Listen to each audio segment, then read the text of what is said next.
नमस्कार पडदर साहेब, काय म्हणताय? नमस्कार. कशी आहे तब्येत? ठीक आहे तब्येत. बरं, आज आपला डिस्चार्जचा दिवस. हा. काय म्हणते प्रगती? त्रास कसा काय कमी आलाय? प्रगती बरी आहे, त्रासही कमी आलाय. हं. आणि आता बसायला चालायला उठायला जमतंय? बसायला कमोडाला बसायला जमते या, छान. खाटवरती बसायला जमते या. ओके. आणि चालायला काय प्रॉब्लेम नाही. आता 2-3 पायऱ्या चढायचा प्रयत्न केला बर. जिन्यावरती. Very good. आणि राऊंड किती मारताय?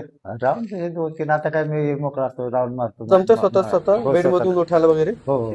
जरूर काय जमते. छान छान. म्हणजे घरी व्यायाम करणार तुम्ही चांगला. घरी व्यायाम केल्याशिवाय आता कसं 10 काय दिवस होणार? व्यायाम करायचा आणि पुढचे 2 महिने आपल्याला 1.5 महिना इथं करायचे व्यवस्थित चांगल्या उत्तम प्रकारे. हं. चालतंय ना, करू ना. ठीक आहे. म्हणजे ओव्हरऑल तुम्ही खुश आहे? दुखणं वेदना कमी झालेत सगळे? हो.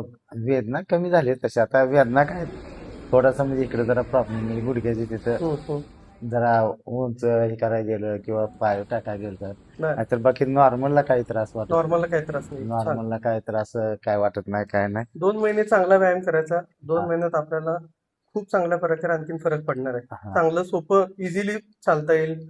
वजन पण कमी होईल. जिना चढ उतार करता येईल. थोडं अंतर वाढवता येईल. 2 महिन्यात आपल्याला साधारण 1 ते 1.5 किलोमीटर अंतर चालायचं, एवढं टार्गेट ठेवायचं आपण. चालायला त्यासाठी चालायला लागणार डॉक्टरांनी ते सांगितलेले काय. व्यायाम सकाळ संध्याकाळ चांगल्या प्रकारे करायचे. हो चालतंय. ठीक आहे. ओके. हो बरोबर. चालेल. ओके.